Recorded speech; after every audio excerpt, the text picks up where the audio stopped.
Hello and welcome to Box Office Receipts.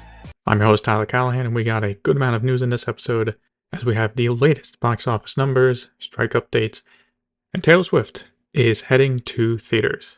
Let's talk about the domestic top 5 first. Something to note about this weekend was that Sunday was National Cinema Day, so for all participating theaters, which was most of them, all tickets were $4 for anything regular or premium format. With that said, in first place is Gran Turismo, which opened to $17.4 million. In second place was Barbie with $15.1 million for a total of $592.8 million. Third place was Blue Beetle with $12.1 million for a total now of $45.7 million. Oppenheimer came in fourth place with $8.2 million for a total of $299.2 million. So yes, it will be passing $300 million by the time you hear this. Fifth place was Teenage Mutant Ninja Turtles Mutant Mayhem with $7.2 million for a total of $99.3 million.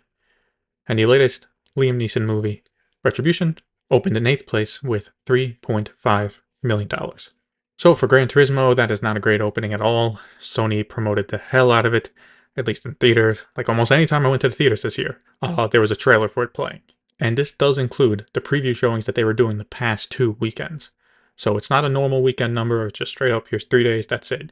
Technically had a few showings from the weekend before, and the weekend before that. And this is something that reportedly Warner Brothers is a little pissed about. Deadline is reporting that they are not happy Sony is including all of those previews, because the numbers are really close enough that Barbie could have taken first place again if you take out those previews. And so, like, yes, normally 3-day weekend movie opens, you count the Thursday night showings, Thursday evening showings into that. Like, that's the generally accepted rule. But like for Sony, it's like, well, here's 2 extra weekends of limited showings thrown in. It's like, really? But I mean, look, doesn't matter to me, doesn't matter to anyone out there. It only matters to Warner Brothers because they could say Barbie hit number 1 again for the weekend, and it didn't. But yeah, domestically, Gran Turismo will probably fizzle out. As for Blue Beetle, it had a decent drop of around 51%, a lot better than Flash. The issue here, though, is that it opened low to begin with, so it doesn't help much. Like, if it dropped 51% from an opening of 55 million, that would be fantastic. But it didn't. As for National Cinema Day, it was another hit with 8.5 million tickets sold, which is up 5% compared to last year. With improving numbers, I would expect this to become a yearly thing for the end of summer, as it clearly gets people to show up. For China, No More Bets stayed in first place again for the 4th weekend in a row, earning $33.1 million for a total of $464 million. In second place was Papa with $14.7 million for a total of $58.6 million. Third place was Creation of the Gods 1, Kingdom of Storms with $10.9 million for a total now of $334.7 million. In fourth place was Heart's Motive, which earned $4.8 million in its debut. And in fifth place was The Woman in the Storm with $3.7 million for a total of $16.7 million. So the biggest news in Hollywood this week is not the strikes, but Taylor Swift heading to theaters. Arriving in theaters on October 13th is Taylor Swift The Eras Tour, which is a concert film of her hit concert that she has been playing around the United States throughout the year. Seriously, it is so big that there are articles out there talking about how when she comes to a city to play, the economy gets a sizable boost thanks to all her fans showing up. Anyway, the concert film is directed by Sam Wrench and is almost 3 hours long. Now, concert films have occasionally came to theaters, but Taylor Swift is a smart businesswoman, and this is no ordinary release. She is partnering with AMC Theaters to distribute the film. That's right. As of now, AMC is now a distributor. While AMC is distributing it, they made deals with other theater chains to play it, so it will be available to watch at Regal and Cinemark. It will also be available in theaters in Canada and Mexico as well. As for the release, the ticket prices will be $19.89 for adults, $19.89 like one of our album names, and $13.13 for kids. Also for showings, it will not play every day. Instead, it will play Thursday through Sunday for a month straight. Though if numbers hold, it will probably be extended. And with the special ticket prices, it should be noted, AMC A-List is excluded from this, so you will need to pay for a ticket. With pre-sales for tickets already up, how's it doing? Well, it's doing huge numbers just like her concert did. After one day of pre-sales, the film has earned $37 million in ticket sales. For AMC, they accounted for $26 million of it, which broke their previous one-day pre-sale record, which was for Spider-Man No Way Home, with $16.9 million. Look, Taylor Swift fans are very passionate about the superstar singer, so it comes as no surprise that opening numbers are strong, and I wouldn't be surprised at this rate if it's opening to hit $100 million. The real question here is the following weekends. Can it hold and do decent numbers, either due to repeat viewings from fans or getting more of the general audience to watch? Overall, this is a huge boost for theater chains as the strikes are still ongoing and movies start to get pushed back. As for Taylor Swift, this is a smart move by her because she can play it in theaters for a while and then sell it to a streamer. I believe the concert film for her Reputation tour went straight to Netflix. At least one studio is responding to Taylor Swift coming to theaters, and that is Universal, as they are moving up the release of The Exorcist Believer. It too was set to come out October 13th, but now will be released on October 6th. Another release date changes from Apple and Paramount for Killers of the Flower Moon, with them skipping a limited release in early October, and we'll just go ahead with a full wide release on October 20th. As for a strike update, there is not much of one, with Deadline exclusively reporting that most of the studio heads are meeting to discuss the strikes. And that's it. Sadly, we do have a death this week with Jamie Christopher, who passed away at 52 due to heart complications. While you may not have heard of him, he was an assistant director on numerous films, including some from Marvel Studios, like Guardians of the Galaxy and Avengers Age of Ultron. Thoughts and prayers are with his family, and may he rest in peace. In an update to a story we talked about a few months ago, a judge has thrown out the lawsuit against Universal over the movie yesterday. As a quick refresher, the lawsuit was filed by two people against Universal. As they watched the trailer for the film, they saw that Ana de Armas was in it. They rented the film because of that, and found out she actually was not in the film as her scenes were cut. Now, as for why the lawsuit got thrown out, a possible reason for it is Deadline is reporting that after they filed the lawsuit, one of the filers rented the movie again, this time from Google Play and not Prime Video. The judge was confused as to why they would think the version from Google Play would be any different. So it looks like that hurt their case a bit, as it seems like they're trying to make it a bigger deal than it actually was.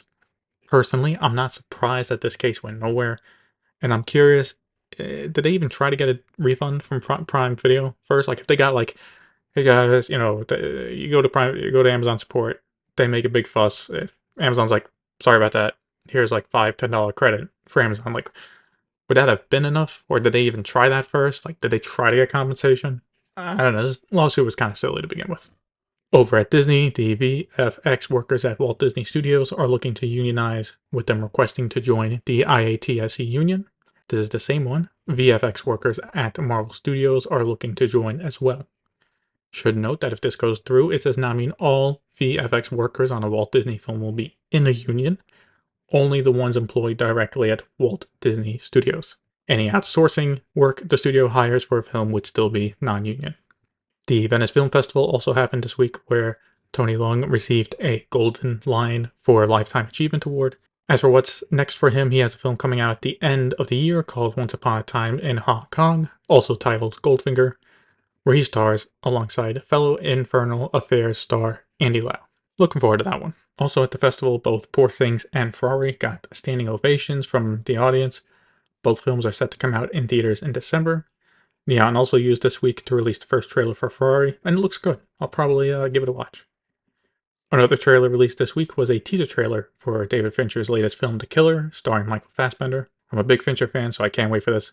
It will have a limited release in theaters on October 27th, and then hit Netflix on November 10th. One movie not headed to theaters is Ridley Scott's director's cut of Napoleon. Talking to Empire Magazine, he mentioned that there is another cut of the film that is almost 4.5 hours long, and he hopes Apple will release it at some point. I could definitely see Apple releasing it eventually on TV Plus after Napoleon has its run in theaters.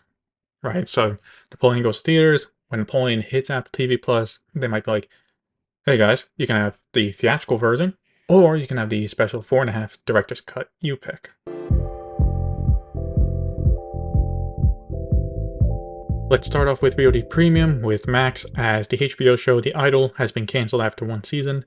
This was seen coming a mile away with the terrible reviews and a shortened season mid-season. Right up until release, season 1 was supposed to be 6 episodes, and midway was cut to just 5. This is probably for the best because of the reported issues making the show with reshoots and creative differences, and the fact the show is not helping anyone's image, and also I take it wasn't getting good viewership either. And it's an easy choice to just end it. As for upcoming shows on Max, they released a teaser trailer for the upcoming second season of Our Flag Means Death, and announced that it will premiere on October 5th. This was one of the few Max originals that was a hit, so hopefully with the ongoing strikes, it doesn't get cancelled and can still get a third season. In an interesting move, AMC and Max are coming together on a deal, with AMC giving Max a selection of their content for 2 months. The purpose of it, for AMC, is to advertise the content available on AMC Plus, and for Max, well, it gets them more content for their subscribers. As of how it'll be set up for September and October, there will be a new section on Max called AMC Plus Picks on Max, where you can find the shows AMC is sharing. This includes Fear the Walking Dead, Gangs of London, Killing Eve, Dark Winds, and a few others. This is an interesting idea, and I'm real curious if it does help AMC Plus get more subscribers. And they're also being smart in not sharing the crown jewels of their service, which are the new Walking Dead spin-offs. So if you want to watch the upcoming Dereliction show, you want to watch the Negan and Maggie one in New York City, you gotta go to AMC Plus. But look, considering AMC Plus does not have a huge number of subscribers right now, it doesn't hurt. And for Max, well, look, it gets them more content even if it's temporary. Who knows, if this works out, they might be able to make similar deals with other streamers to highlight their shows. And Max is following in Netflix's and Prime Video's footsteps in releasing a little more info on what is being watched by launching their own top 10 lists. They now have a top 10 list for films and shows in the app that will be updated daily. As for when they launched it, The Flash was #1 watched movie, and Hard Knocks was the most watched show. They also mentioned how the top 10 works. For shows and movies to qualify for the top 10, a profile, aka a user, must watch at least 2 minutes of it, and it must have been recently added. For shows, that means an episode must have been added in the past 6 weeks, and for films, it must have been added to Max within the past 8 weeks. So while it's not exact numbers, at least they're offering something, and I hope other streamers start to build out their own top 10 lists as well. Speaking of top 10 lists, Nielsen has released their top 10 chart for the week of July 31st to August 8th, and it comes as no surprise at this point that Suits is still in first place with 3.2 billion minutes watched. In second place was The Lincoln Lawyer with 1.7 billion minutes, thanks in part to the second half of season 2 coming out on Netflix. Third place was a movie with Guardians of the Galaxy 3 debuting with 1.6 billion minutes watched on Disney+. And for Apple TV Plus, noticeably, Hijack made the 7th place on the top 10 streaming original chart with 357 million minutes watched. The other list with, Guardians and Suits and all that was the top 10 overall, streaming original or not. And while this may not seem like much, this is noticeable as it's only the second Apple TV Plus show to reach a top 10 Nielsen chart, with Ted Lasso being the other. Also, Ted Lasso right now is the only Apple TV Plus show to make the overall top 10 list, but still, this show's Apple TV Plus is slowly building out more hits. As for Hulu, they have canceled The Great after 3 seasons. This was a show starring Ellie Fanning and Nicholas Hoult. I take it with season 3 having been recently released, it did not help that the actors were not able to promote it, and there might have been lower viewership numbers. Could easily be a victim of the recent streaming cuts all the streamers are doing. SAG-AFTRA have approved 3 shows from AMC to continue production under their interim agreement. The shows include the second season of Daryl Dixon, the Rick and Michonne spinoff, The Ones Who Live, and Interview with a Vampire. In India, Viacom 18 increased their offering of cricket, with them winning the rights to India's domestic cricket matches for 5 years, costing them $721.1 million. Over the next 5 years, they will be available on TV and on the streaming service Jio Cinema. Variety reports that Disney was in the running for it just didn't succeed. Still, at the very least, they still have the rights to the upcoming Cricket World Cup. And we finish up with Netflix, where the first season of One Piece is out, and so far has gotten great reviews. I was a bit surprised to see all the positive reviews, but I'm glad it's, from what I've read, a faithful adaptation. Clearly a lot of work went into it, and now we see it was well worth it thanks to the reviews. Now we just have to wait and see if people will actually watch it. And to no surprise, based on the numbers we saw throughout July, is that Netflix has renewed The Lincoln Lawyer for a third season, which will be 10 episodes long. This is one of those quiet hit shows on Netflix, right? Like, it doesn't make any big waves culturally or on social media, but when a new season drops, people do show up to watch it. And that's it for this episode of Box Office Receipts. If you want to follow me on Threads, X, Instagram, or Facebook, links to those are in the show notes. Thank you for listening, and see you next time.